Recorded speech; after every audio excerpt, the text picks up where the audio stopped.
So this is my Vegito counterplate deck. So main thing is that I'm taking advantage of the fact that he makes Son Goku and Vegeta cards, battle cards in all areas, gain red, blue, and green, which allows me to tech in red, blue, and green counterplay cards. So that's the main strategy behind that. He has, obviously other effects. You awaken him. Once the card attacks, draw a card. If there are 10 or more total Son Goku or Vegeta in your drop area, this card gains 5,000 power and double strike for the duration of turn. So you can, obviously use them as a finisher. Start from the top. So we have Awakening Warrior Bardock, of course. He's your free play 20k double strike, because when you overwhelm him, he's 20k. If you're going up against any, mill decks like Janemba, the fact that you get milled will allow you to play overwhelm cards, so obviously you can take advantage of that. So that's why we got some overwhelm cards in this deck. So you can take advantage of that, get something out for free, attack your opponent, do some damage, get closer to winning, and then still have your energy available for your counter plays. And then the idea is that you want to make sure that you're outplaying your opponent, you're strategically breaking down your opponent's lines of plays, so that way you have the advantage and you can just win by attacking every turn. Simple, straightforward, pretty anti-meta. It's a control style deck, so control, anti-meta is pretty much the same thing. We have 2 copies of the Dark Power Black Mask Saiyan. He do what he do, as you can see by the effect. So there's just 2, because we're just teching them in. For Denial of Hope, one of your really good counterplay cards. It'll help you prevent your opponent from playing some pretty good battle cards for 2 red energy.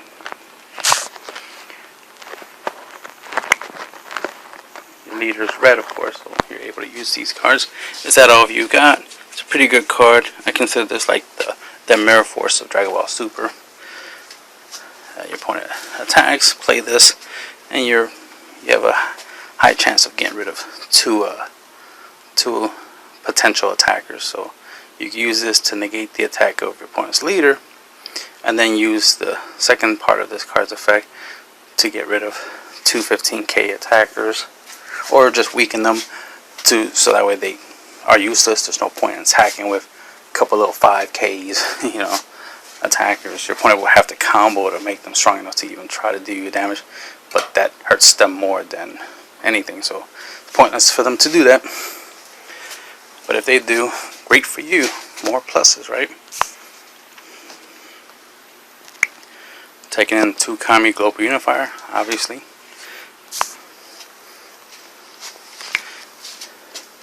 Here's the Son Goku counterplay card. Has a pretty decent effect of making battle cards weaker. You only need 1 red energy to play it. He's a Goku, so in any zone he'll count as red, green, and blue. We got Mofubo, which requires only 1 blue and then 1 of any color. So it's easy to use this and take it in, obviously.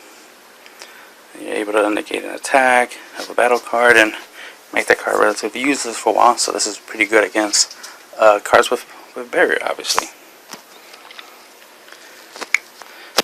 Here's another card that will let you take advantage of getting milled. So here's another Overwhelm, Overwhelm 5. You pay 1 energy to overwhelm him. He's 20k double strike, and he has the ability to warp, allow your opponent's battle cards without blocker. Taking in 2 of my favorite planet M2. Obviously this can help you weaken your opponent's battle cards to make them easier to get rid of, but also can weaken your opponent's leader, so that way you don't have to combo as much when you attack. Especially if you're attacking with double strike, you definitely want to use this to help support. So this is like a free combo, free 5k combo if you use it right. I definitely like it when I haven't awakened yet, so I'm 10k, but my opponent's leader is 15k because he is awakened. Then I use this to make his leader 10k, so that way we're even, you know. So I kind of undid the effect of him awakening by getting rid of that extra 5k boost he gets from awakening, and, you know, put us on the same playing field. And the fact that I could do this every turn makes it where I can make my opponent's leader technically unawakened for, you know, every turn. And then when I do awaken, you know, I get the utmost advantage because I'll make his leader 10k and I'll be 15k because I'm awakened. So there's 2 of them. Since it's a field card, I'll stay on the field pretty long, pretty much throughout the whole game. Then we have another counter attack card. He's 20k double strike. He's a Vegito, so obviously it's in the deck. This is a counterplay card. Sorry, I can't zoom in to the big card, but you can read the effects right there. He gets cheap, so essentially he's a, even though he says 5-drop, right, in the deck, since the leader's red, he's essentially a 3-drop because he's lowered in cost by 2 in your hand. So when you play him and you put on the field, he'll be a 5-drop. In case that matters, right? In case your opponent has a card that destroys all 3 costs or lower battle cards, well, he's a 5 cost on the field. But in your hand, his hand cost goes down by 2 just so you can play him easier. And he has a really good ability to help you wipe out your opponent's board. And he's a Vegeta, so, you know, get that energy. Here's another Goku. So you can use them. You get all those different red, green, and blue color.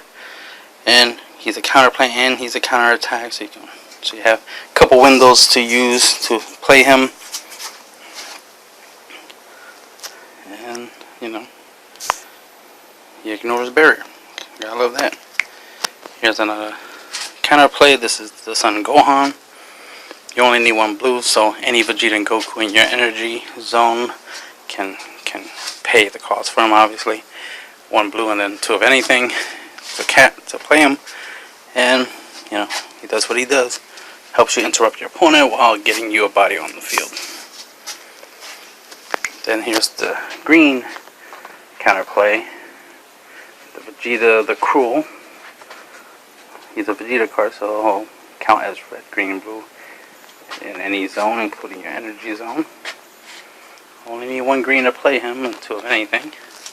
Again, interrupt your opponent's plays while, you know, getting a body on board.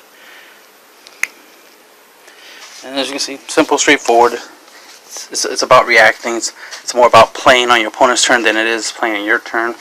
That's the whole point. You're just going to be doing basic stuff, you know, just attacking with your leader, attacking your leader. You play an energy, attack with your leader, right? And then, you know, in your turn, then it's your opponent's turn. He tries to make some plays. You interrupt them. You get a body on board. You know, you defend. Basic, you know, basic stuff. Your turn, energy, attack with your leader, and now your new battle card that you have in play. Take advantage of it being there, especially if it's double strike. Definitely take advantage of that. The sooner you deal your opponent the damage, the better. Experienced players would know, you know, obviously how to play counter plays, you know, cards, and how to conserve their energy for making their plays. But for anybody who's new, you know, your main goal will be to not use your energies on your turn, save them for your opponent's turn. So you play an energy and save it for your opponent's turn. On your opponent's turn, then you'll start tapping your energies to play these counterplay cards in response to whatever your opponent does. So you don't have to do much thinking on your turn, but you do have to do a good amount of thinking on your opponent's turn. So obviously that makes it a counter style deck, a control deck. That's what I'm trying to say. And that's the end of the video.